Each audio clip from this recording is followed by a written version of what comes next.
c'est tellement important de se dire « Ok, stop, j'arrête » et je regarde avec honnêteté ce qui me bloque à parler de mon intimité. Pourquoi je ne parle pas de mon intimité alors que j'aimerais que certaines choses s'améliorent dans mes relations?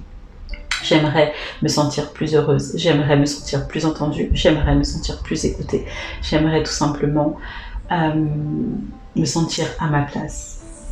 Pourquoi je ressens ce que je ressens alors que par exemple j'aime mon métier, j'aime la personne avec laquelle je suis, j'aime mes enfants, mais pourquoi ça ne me rend pas heureuse?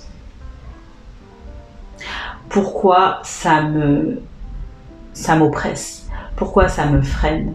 Pourquoi j'ai la sensation de ne pas marcher la vie que j'ai toujours sentie pour moi? Et donc, voilà mon invitation. C'est vraiment que vous puissiez aussi récupérer votre souveraineté, que vous puissiez prendre conscience aussi de votre libre arbitre, que oui, vous êtes libre de choisir les relations que vous voulez créer. Et s'il y a des choses qui ne vous vont pas, alors asseyez-vous avec vous-même et osez regarder ce qui vous entrave dans votre relation. Parce que bien sûr que c'est confrontant de s'asseoir avec soi-même et de faire le point de tout ce qu'on aimerait changer ou de tout ce qui ne va pas. Mais en même temps, ça permet d'être concret.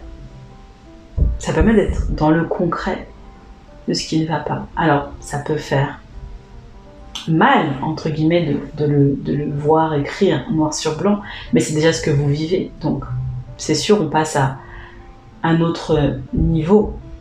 Mais déjà, le fait de s'asseoir avec soi-même et de prendre ce petit quart d'heure, cette petite heure ou ces petits temps tout au long d'une semaine, d'un mois, pour faire le point avec soi, ça commence par cela, amener de la conscience sur nos relations et en l'occurrence nos relations intimes, parce que c'est aussi à partir de cet espace-là que l'on grandit le plus.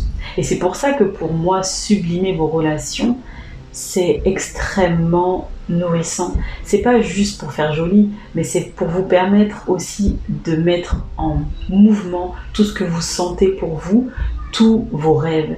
Parce que dès lors qu'on crée des espaces où on est en sécurité, où on se sent en sécurité avec les autres, on ne crée rien tout seul. Eh bien, c'est à partir de ce moment-là que l'autre nous laisse aussi l'espace d'être nous-mêmes et que nous laissons et permettons à l'autre de créer des espaces où il est lui-même. Et quand ça c'est possible, quand on rend ça possible pour nous et donc pour les autres, alors on expérimente plus de soi, on accède aussi plus à sa vérité de cœur, sa vérité intérieure.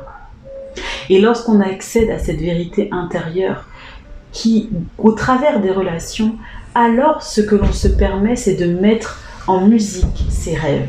Parce qu'il s'agit de cela. Pourquoi je souhaite qu'on sublime nos relations, c'est parce qu'en sublimant nos relations, on accède à notre vérité intérieure, on honore notre vérité de cœur. Et quand on honore cela, alors on réalise ses rêves. Je vous laisse avec ces jolis mots et je vous dis à bientôt. Yeah!